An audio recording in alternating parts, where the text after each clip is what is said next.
Well, I have spoken out a lot on this show against the anti-democratic lies from Donald Trump about the 2020 election and his attempt using those lies to justify keeping himself president despite losing. We talked about how he might be held accountable for that possibly unlawful attempt federally with his third, what seems to be an upcoming indictment. But while we've had years to be provided evidence that proves the 2020 election was stolen from Donald Trump and it hasn't happened, we've had investigation after investigation, audit after audit, recount after recount, and court case after court case. No evidence has been brought forward of this election stealing operation we're told happened. I came across a clip. Just so you don't have any question in your mind if you're a new viewer, this is satire, okay, what I'm about to say. But I think Trump convinced me this time. He brought forward some evidence during a recent rant at a golf course, as he does from time to time. Not on the golf course, but you can see there's a golf course behind him at one of his properties, I'm sure. And brought forward a devastating point for liberals about why it is absolutely the case that the 2020 election was stolen. And I don't know why he didn't bring this forward earlier. Take a look. I'm convinced. And he has an opponent who's way up in the polls, and so they indict the opponent. This has never happened before. They indict the opponent who's killing him in the polls, and indict the opponent where we won the last time. We got more votes than any sitting president in history.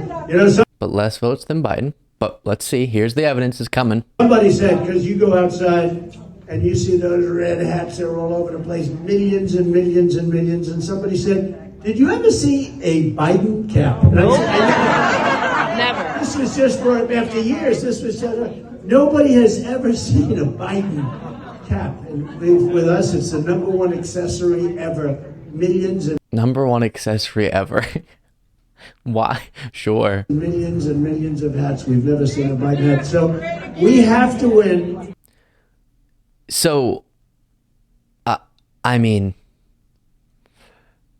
the mountains and mountains and mountains of evidence proving that Joe Biden legitimately won the 2020 election has just gotten crushed by the fact that Biden voters aren't as culty as Trump voters and don't sport Biden merch as much.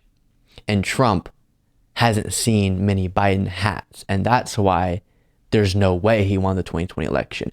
Actually, that's one of the reasons I am someone who admires a lot more than the reverse the way that Democrats support politicians. I'm really complimentary of the way that a lot of Democratic voters approach the political system in this way. Yeah, they vote. Yeah, they like candidates way more than the opposition.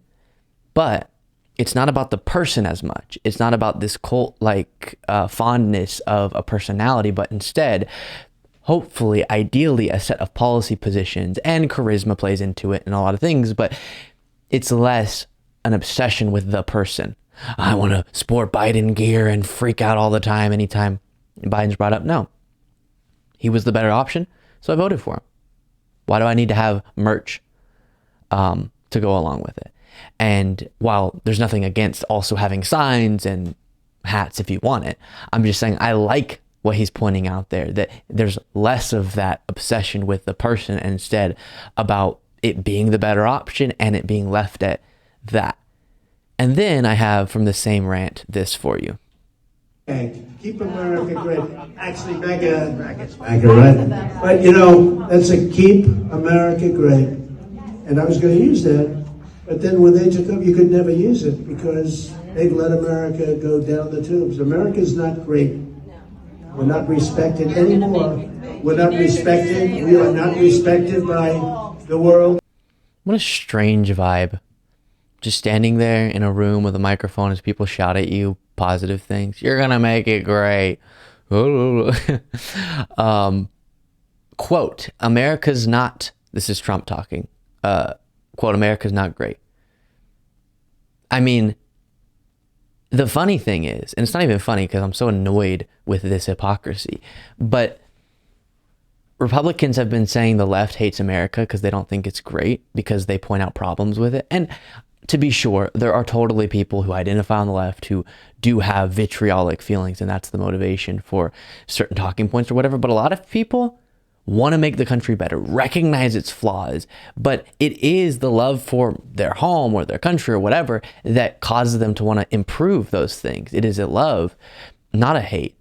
And for so long, it's been said, this kind of sentiment has been expressed of, no, you can't recognize problems. You have to just say everything's perfect, everything's great. And if you don't, you're an America hater. And now we have the guy who's probably going to be the nominee of the GOP saying America is not great.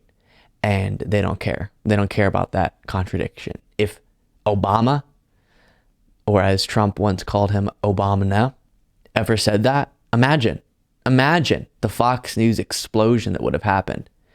It would have been pretty wild. Last thing we'll look at in this segment, one moment I didn't get to from Trump's wild interview with Maria Bartiromo over the weekend was him finally giving his most specific breakdown as to how he would follow through on his promise of ending Russia's invasion of Ukraine in 24 hours. And as we could have predicted, it is incoherent. You could end the war in Ukraine in 24 hours.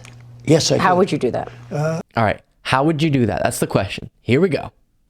I know Zelensky very well. I felt he was very honorable because when they asked him about the perfect phone call that I made, he said it was indeed perfect. He said it was, he didn't even know what they were How are you going to end that conflict? He was good to me. talking about. He could have grandstanded, oh, I felt threatened. Well, that's not going to be enough for Putin to stop bombing Ukraine. No, I'm not saying that. What I'm saying is that I know Zelensky very well and I know Putin very well, even better. And I had a good relationship, very good with both of them. I would tell Zelensky, no more, you got to make a deal. I would tell Putin, if you don't make a deal, we're going to give them a lot. We're going to give them more than they ever got if we have to. I will have the deal done in one day. One day. Now, China apparently... And then the next topic. Okay. I mean, that's wisdom right there. Listen, Maria. I know them very well. So well. Better than anyone's ever known them.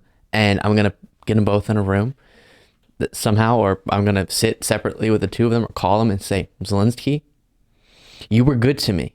You could have grandstanded on the impeachment, but you didn't. You said whatever Zelensky said. It wasn't a huge negative statement about Trump during that time, if you remember. And because of that, I know you well, and you need to make a deal. Okay? And then I'm going to go to Putin, and I'm going to say, Putin, buddy, I appreciate the fact that your government apparatus attempted to assist in the 2016 election and my victory, but it's time to get real here, and we're going to give a lot to Ukraine if you don't stop invading. Now, Biden's been giving a lot to Ukraine in the form of support, so I don't know exactly how that changes anything, and Trump has been saying, or at least heavily alluding to the fact that he wouldn't send aid to Ukraine like Biden is, so I don't know exactly what Putin will take from that, but it's going to be awesome. No, it's completely ridiculous. And people take that seriously and think, see, he's the big peacemaker. And we need to get this warmongering Biden out of the White House so that Trump can go in and say, Zelensky, hey, make a deal. Hey, Putin, make a deal. That's how it's done.